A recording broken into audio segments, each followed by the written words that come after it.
Students, ये lecture number 4 है unit 3 का। इसमें हमने जो है ड्यूरेबिलिटी ऑफ कंक्रीट के फैक्टर अफेक्टिंग देख रहे थे।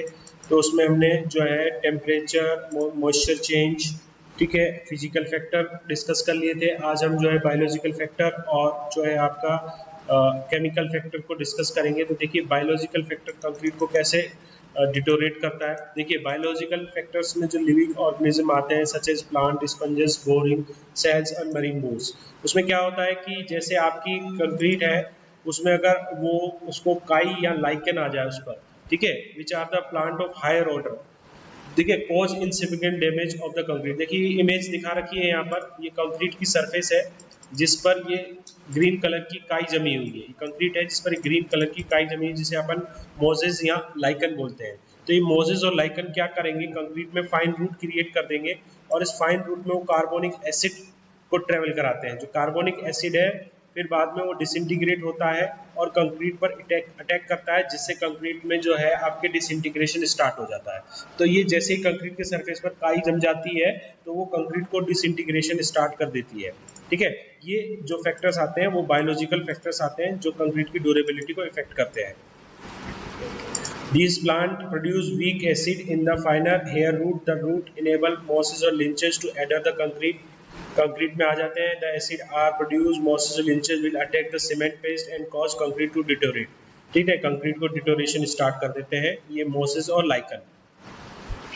नेक्स्ट आता है आपका रूटिंग सीव्ड। ये रूटिंग सीव्ड आपको सी एरिया के आसपास मिल जाएंगी। सी एरिया के आसपास ये रूटिंग सीव्ड मिल जाती है, ठीक है। ये रूटिंग सीव जो है सल्फ्यूरिक एसिड प्रोड्यूस करती है कंक्रीट में और ये सल्फ्यूरिक एसिड आगे चल के कंक्रीट को डिटोरेट करता है, ठीक है। तो ये बायोलॉजिकल फैक्टर्स हैं जो कंक्रीट को इफेक्ट करते हैं, ड्यूरेबिलिटी ऑफ कंक्रीट को, जिससे आपकी कंक्रीट जो है लाइफ स्पान रिड्यूस हो जाती है। तो ये जब भी आप कोई अंडर वाटर कंस्ट्रक्शन करते हैं या फिर वाटर के पास जो भी कंस्ट्रक्शन होता है उसमें ये प्रॉब्लम आपको सबसे ज़्यादा देखने को मिलती है, जहाँ पर ये मोसेस, लाइकन और आपका ये स्पंजेस या रूट सीव्ड ये कंक्रीट में जो है डिटोरेशन करना स्टार्ट कर देते हैं। जो बोरिंग स्पंजेस हैं, समुद्री शैल बोलते हैं हिंदी में, ये आपस में कनेक्ट हो जाते हैं। कनेक्ट होने के बाद ये कंक्रीट में मॉइस्चर को ट्रेवल कराते हैं, जिससे कि आपका आगे चल के वो स्टील को भी इफेक्ट करते हैं, स्टील में भी कोरोजन क्रिएट कर देते हैं, ठीक है। तो इस तरह से ये कंक्रीट की प्रॉपर्टी को इफेक्ट करते हैं बायोलॉजिकल फैक्टर्स।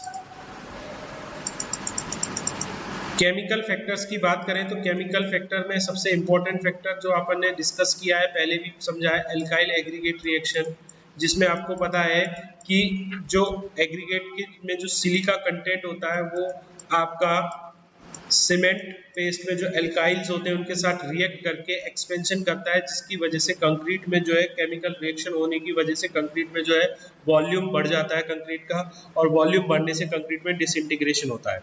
इसके साथ साथ जो आपका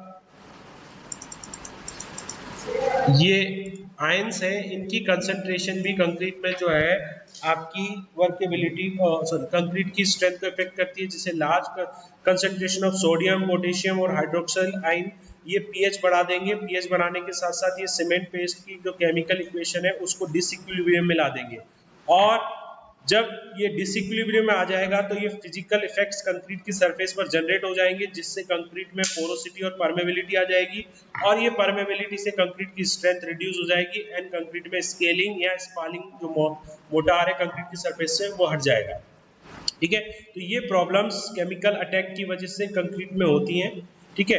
अगर आपको कंक्रीट को ड्यूरेबल बनाना है तो कंक्रीट को सल्फेट अटैक और एग्रीगेट एल्काइल रिएक्शंस से बचाना होगा। उसके लिए नेसेसरी प्रिकॉशंस हम ले सकते हैं ताकि कंक्रीट में जो ये केमिकल्स हैं वो एक्ट ना करें, ठीक है, और वो आपको कंक्रीट जो है आपकी लॉन्ग लाइफ हो, कंक्रीट की ड्यूरेबिलिटी कंक्रीट की इंक्रीज कर सकते हैं हम।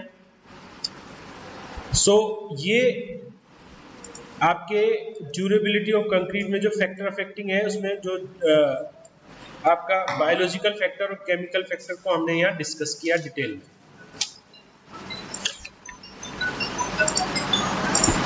हेलो।